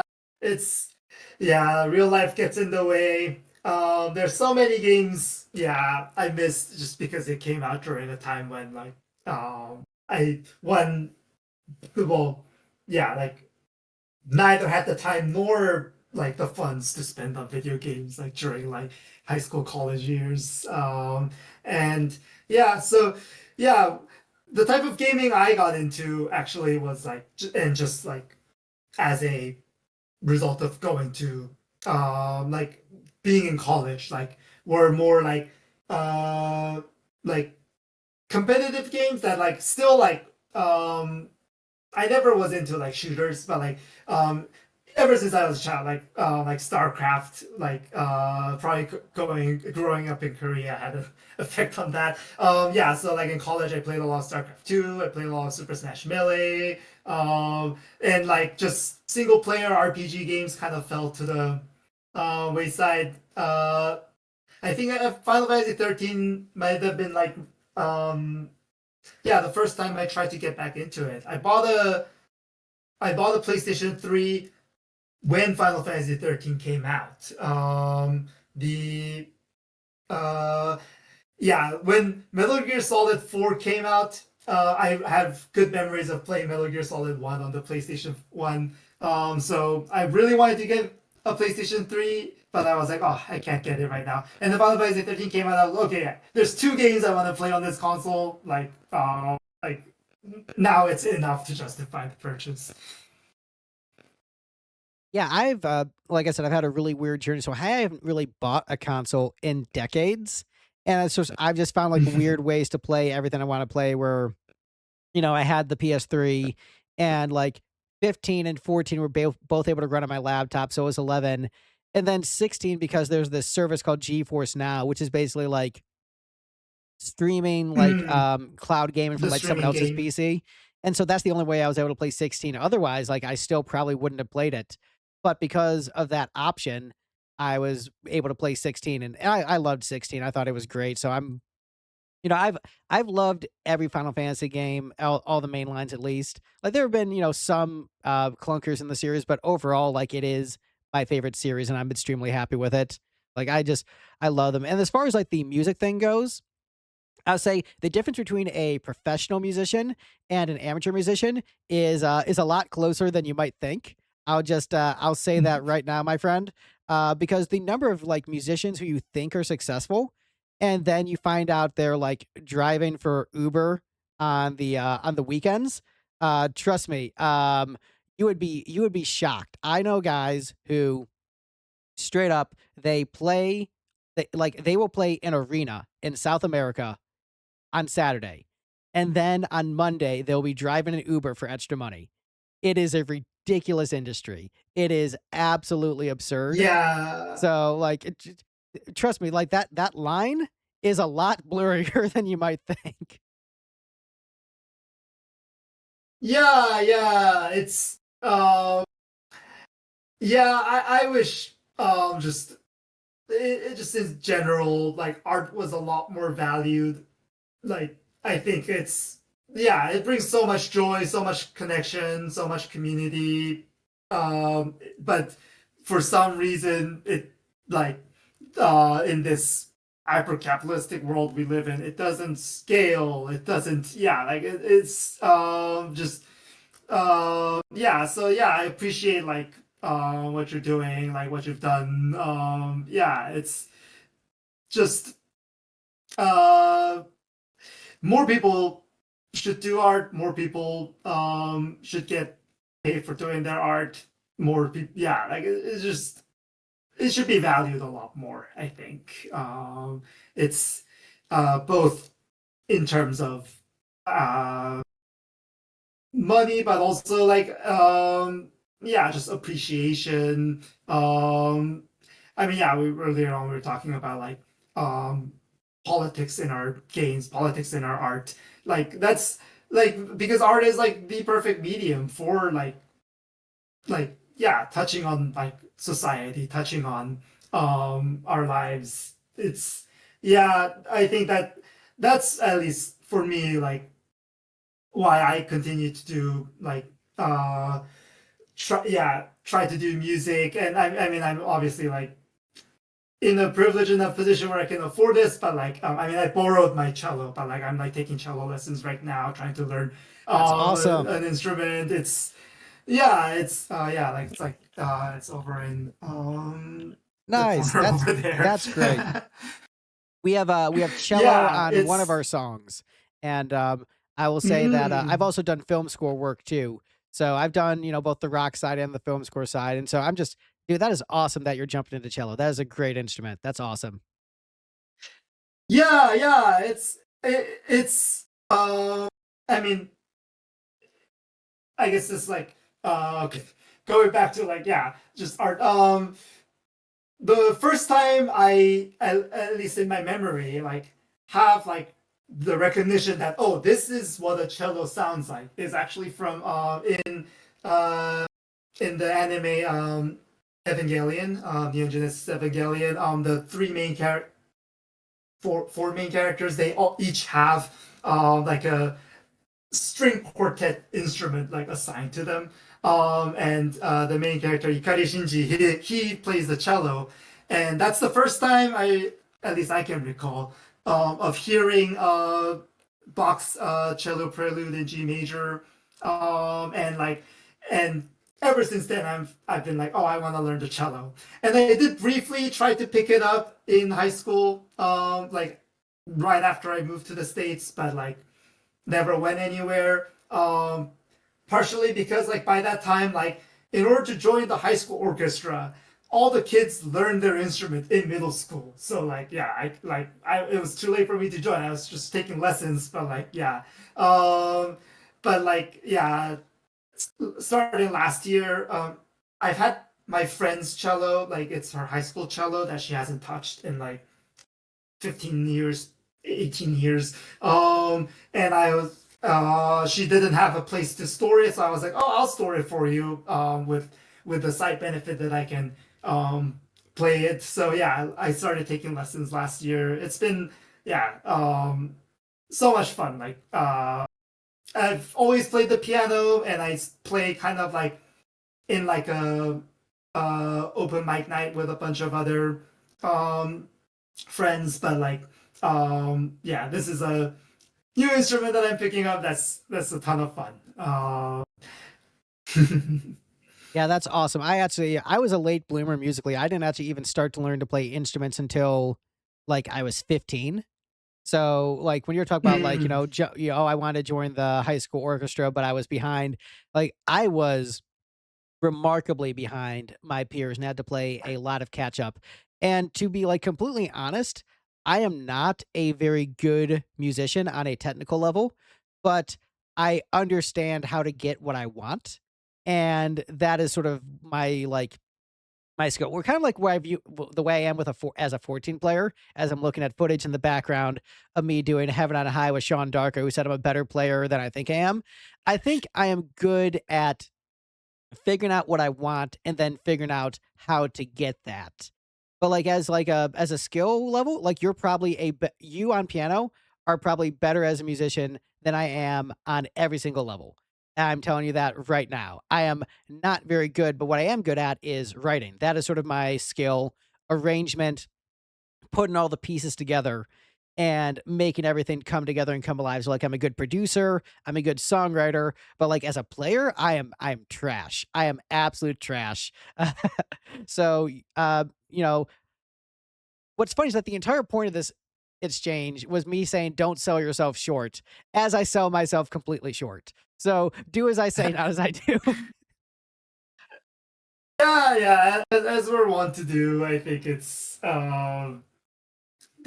There's a bit of yeah, both like humility, also yeah, like insecurity also. Yeah, I like this is actually like what I'm working on right now to become better technically. I like wasn't always the best like practicing student, even for piano.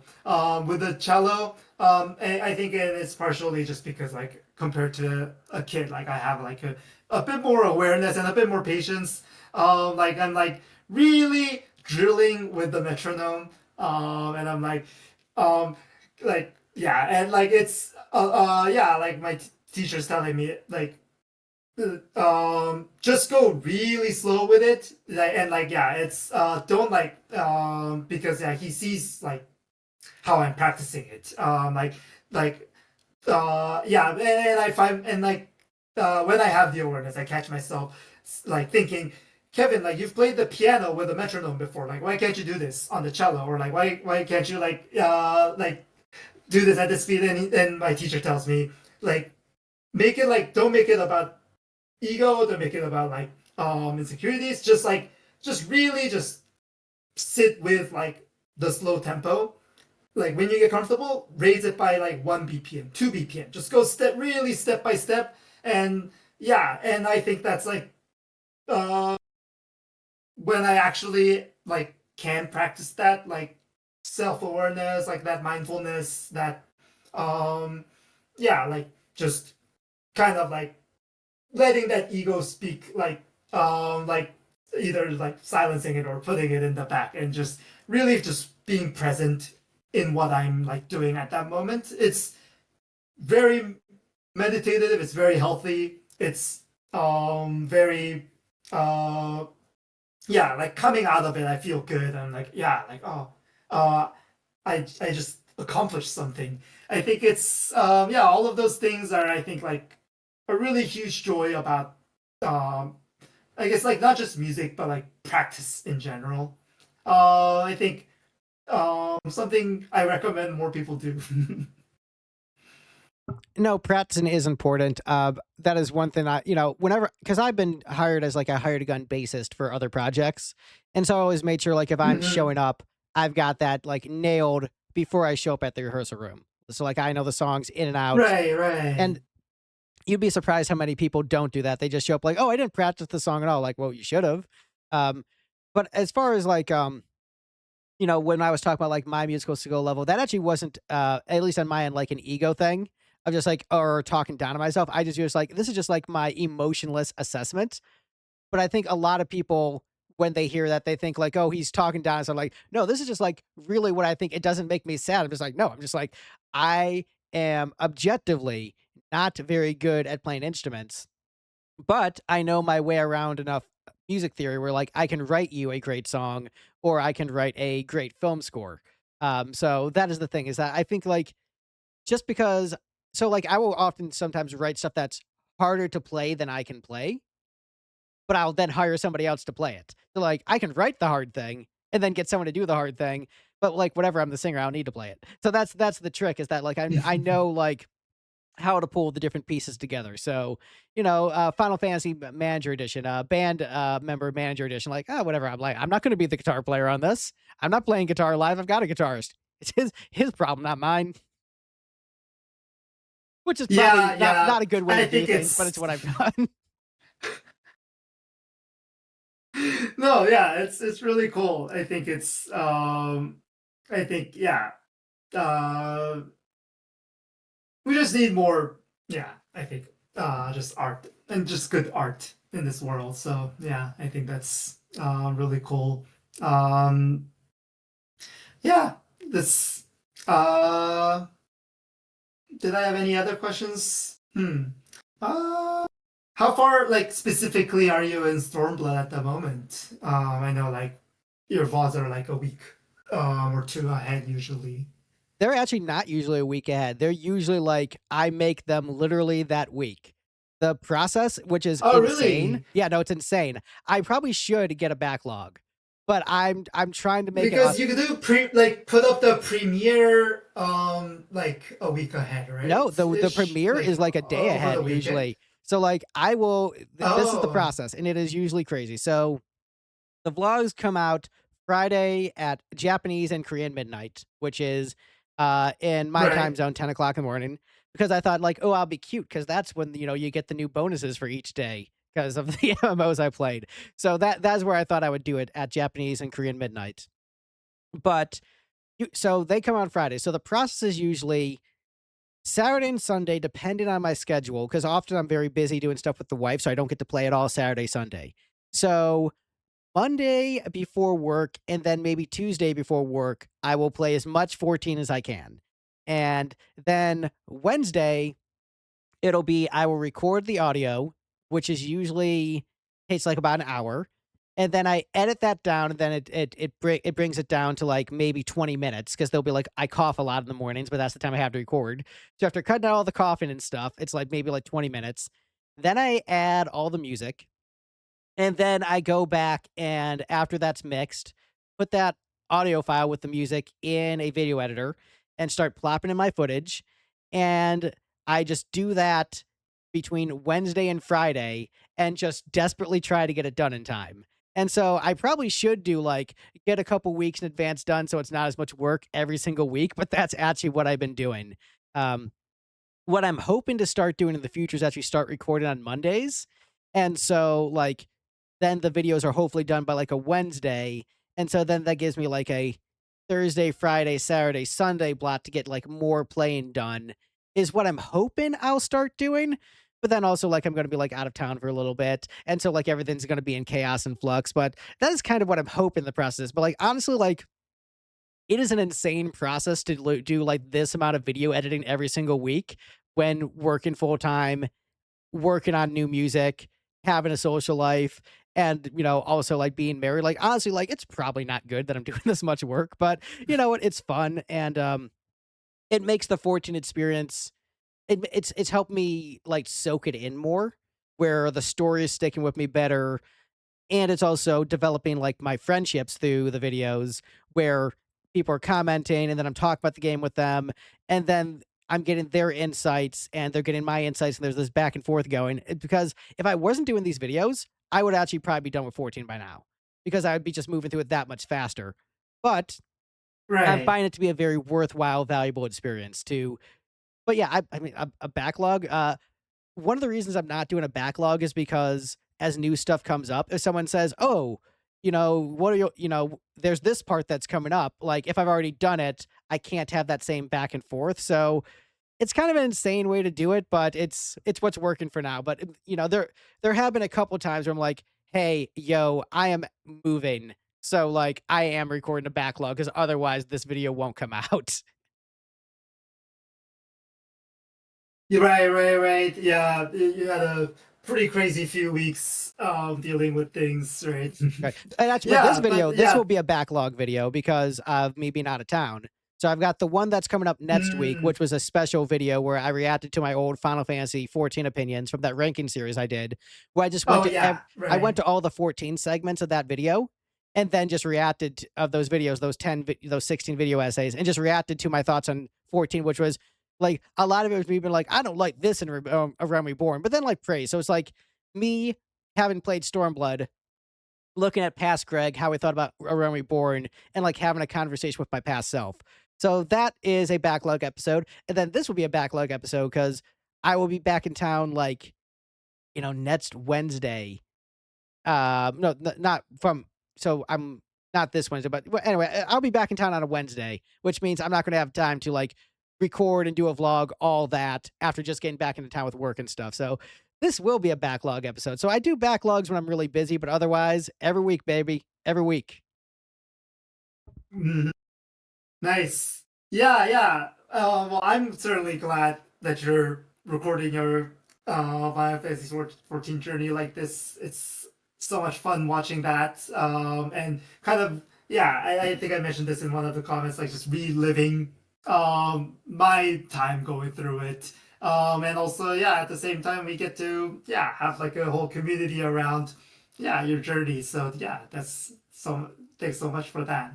Oh, well, it's so fun for me too because I mean I know that it's working on so many levels because you get to relive the journey, but you also get to see it through my eyes. And then that connection establishes where you get my perspective and then you give me your memories and your perspective. That changes my perspective. And it just becomes this beautiful experience where, like, you can't really do it with a game that's a lot shorter because of the way 14 is structured, where it is, multiplayer and so expansive in its narrative. There's so many different routes you can go. And so you can talk about, like, oh, I had this experience playing this thing with my friends, but also I have this long running story I can give commentary on, plus the gameplay aspects, the music, all these different things. There's just so much to talk about where like, I like Final Fantasy 7 more than Final Fantasy 14? Yes.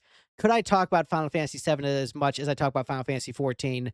No, just because of like the size of the game. There's just I do think that 7 has better themes. I think 7 tells a better story. I think it has better music. I think that does a lot of things better than 14. but there's so many different angles to 14 that 7 simply doesn't have just because of the nature of what kind of game it is. And this kind of game is built for a community experience and sharing that community experience. And so like, I'm just really grateful for it, and so, like, there's other projects I kind of want to work on that I'm putting on the back burner because I'm doing these videos and it takes so much work. Like, I've got novels and books I wanna write, and, I've got the Lipstick movie that we shot years ago that I've been editing here and there that I would will probably hopefully get some more work done on once I get back from the trip. But, I'm putting that on the back burner too to make sure that the videos come out every week. So there's stuff I'm putting on the back burner for it, but I'm finding that the connections that I'm making are so worthwhile, and the way that it's given me this different perspective on the story, I found it to be a very valuable experience, even though there are times where I do sometimes get stressed about just like, "Yo, it's Thursday night and the video is not done yet, and it's gonna take a couple hours just to render and then upload. I gotta get this done, dude."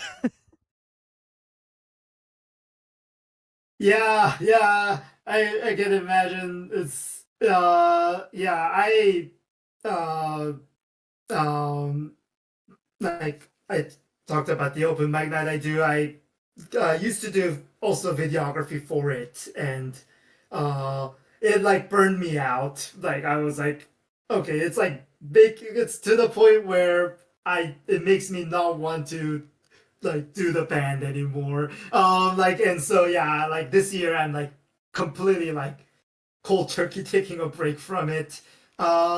We've like thankfully set up a system where each performer at the open mic night, if they want to like put their own video together, we just provide them the footage. So it's like a much more sustainable system. But Oh, that's yeah, beautiful. to me, From video editor Greg, I'm like, yeah, "Yo, yo."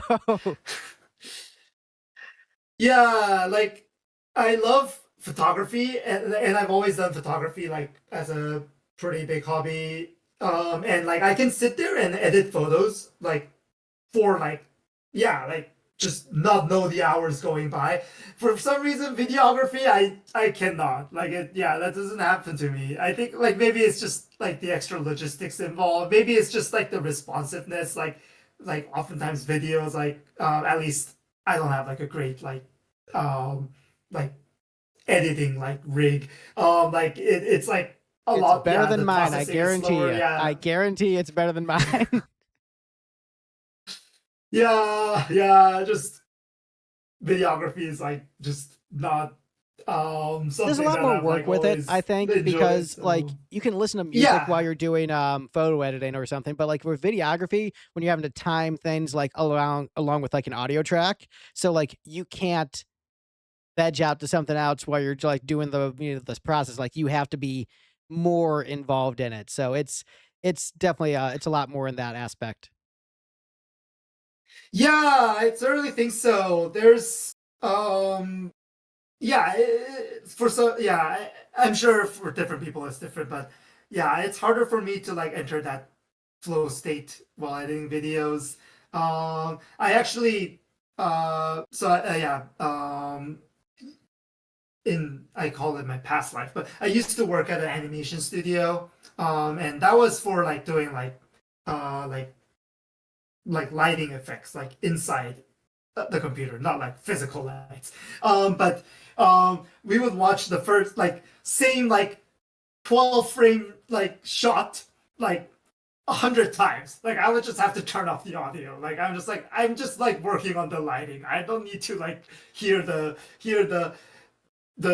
repeated two word like of this one shot. So yeah, yeah, I think like maybe the audio like aspect does like get to me. It's at least when like I'm working on like animation, I only have to worry about the visual, and like I didn't have to think about like editing it myself. But yeah, video editing is yeah just not my thing. I understand. I've developed a skill for it, especially doing these like every single week. Because I mean, I'm using all like free software for this, and this laptop is not a powerful laptop at all. It's running 14 on like 25 frames per second. Like, it is not a powerhouse laptop at all. But the fact that I'm able to do this every week is really training that skill set. So I do feel like I have Hmm. developed some video editing skills where like I can churn these out every week on top of working full time and still getting enough time to like play enough 14 where I feel I have something to say each week. So I'm proud of the progress I'm making with that.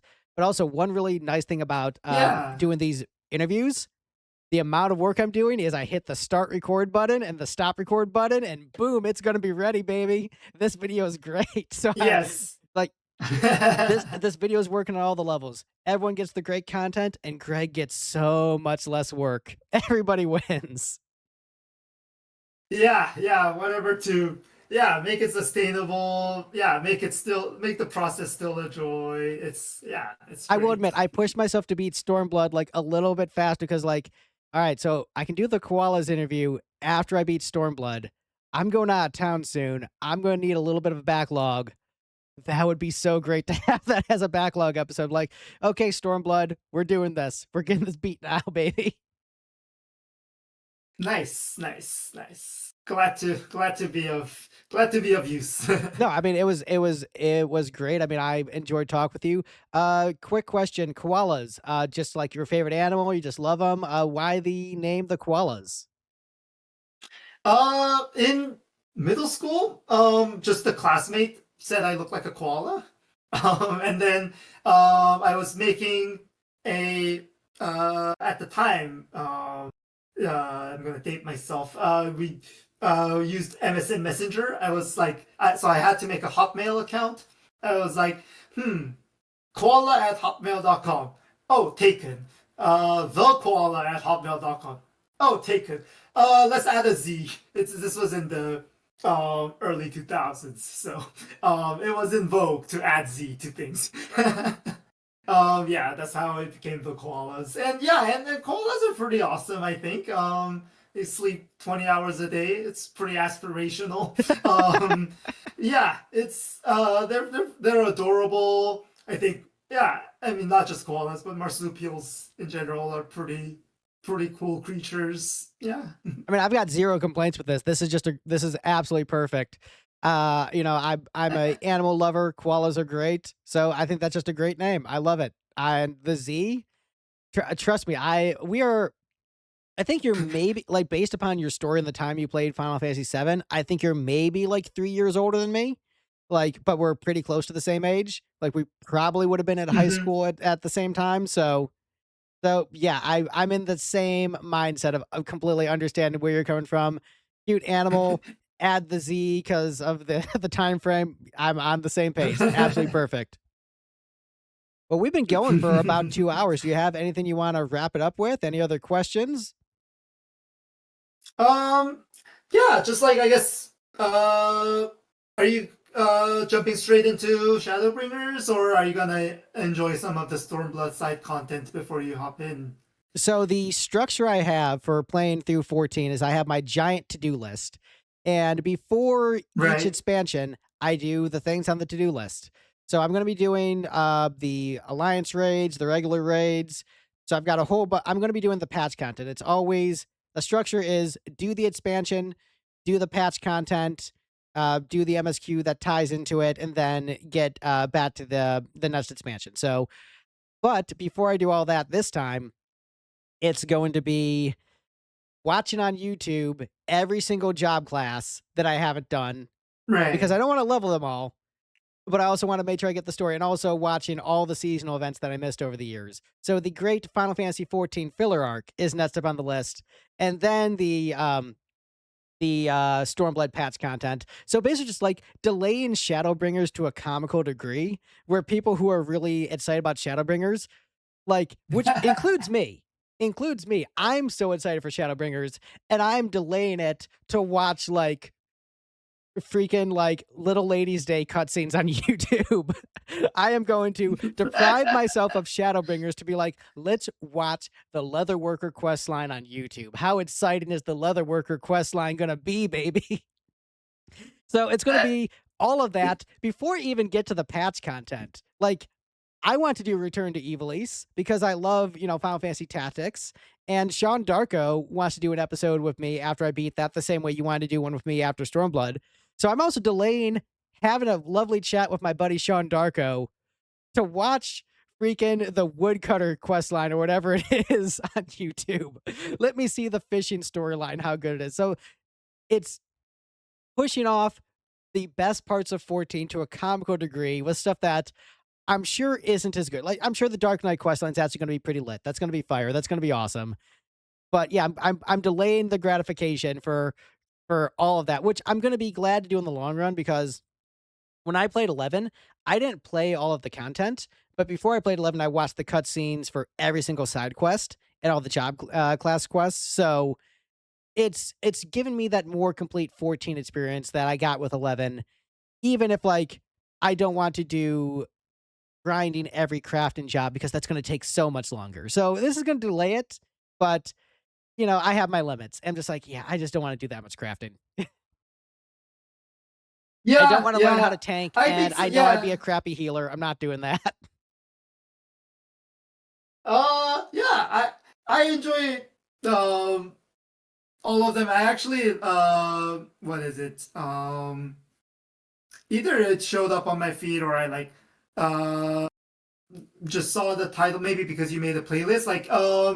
Like learning to enjoy Final Fantasy 14 combat like was one of like your early videos.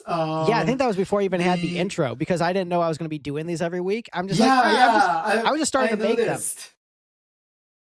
Yeah, I was like, oh, there's not the like at the beginning. Yeah, it's I enjoy Final Fantasy 14 combat, especially, and I know this isn't like necessarily what you're interested in, like the like actually doing Savage content like is pretty fun. Like like I can tell like, oh yeah, like it's yes, this is like a fun. Like the story is great, like the social aspects are fun, like glamour is like really cool in this game, but like, oh, like there is actually like really good meaty like gameplay to get into, and it's very it's like almost akin to playing like learning an instrument. And yeah, it is quite fun to like actually jump into the meaty content of Final Fantasy 14. Like the in terms of the Stormblood patch content, and this is the time wise like the single most type of content I've played in Final Fantasy 14. They're called either adventuring forays or uh, um, shoot, what's the other word? They have two names for some reason. Adventuring forays or expedition content. Eureka is the capstone raid for it, which is called Baldesion Arsenal. I'm actually That's on the list. Eureka is Is on the list to at least try out. I don't know if I'm Yeah, going to do it all because I've heard it's a giant grind, but I am going to at least try Eureka. yeah. I don't know if it time wise it will work out because I'm gonna be out of town like for like about 4 weeks, starting actually like in 2 days. But if Yeah, I would like to be there for your Eureka start. I love this content. Like it's my favorite type of content in Final Fantasy I'm 14. probably not getting It's to it for a while because I've got a bunch of stuff on the list. okay. Like even like Stormblood patch content. Like realistically, with all the stuff I got to watch on YouTube, that's probably another month. That's probably another month of me just like, maybe I'll do some duties every now and then, but otherwise I'm just gonna be sitting watching YouTube like, all right, let's see this storyline. That's probably like the next month is that. We'll see how fast I get through it. But but then I've got a bunch of other Stormblood stuff before I get to that. So I'm sure you'll get to experience Eureka with me to some degree. Even if it's not my first time playing it, I will probably at least find a time to log in to do it with you. So I can be like, oh, this is like, for some reason, I feel like it's going to be like Abyssia from 11. That's just my vibe, knowing nothing about it. When people say it's really grindy, like something from 11, like, oh, so this Abyssia? I feel like it's going to be Abyssia, which, I liked Abyssia. So whatever, let's rock. From what I know, it pays homage to 11 gameplay a lot. Like it's kind of like from what I've heard, like 11 Lite for the people who are 11 fans. Like there's like literally notorious monsters that you're trying to spawn around the map. So yeah, My brain is already it's adjusted. It's just Abyssia. My brain is. I'm like, I'm ready. I mean, I beat yeah. Abyssia. I'm one of the psychos who beat Abyssia playing Final Fantasy 11. So like, I know what to do. I know what to do. I'm ready. Yeah, yeah, excited for it, and I guess we'll see you reach Shadowbringers maybe in a year then. That has been the joke. I'm so realistically, so like I think looking at the vlogs, it's been about 3 months per expansion and for the patch content. So I'm gonna guess it's gonna be about Hmm. 3 months for the Stormblood patch content once I get to it. Probably a month of like just watching videos. So that's probably 4 months before Shadowbringers. And then if I'm a psycho and decide to do all of Eureka, let that'd be another month.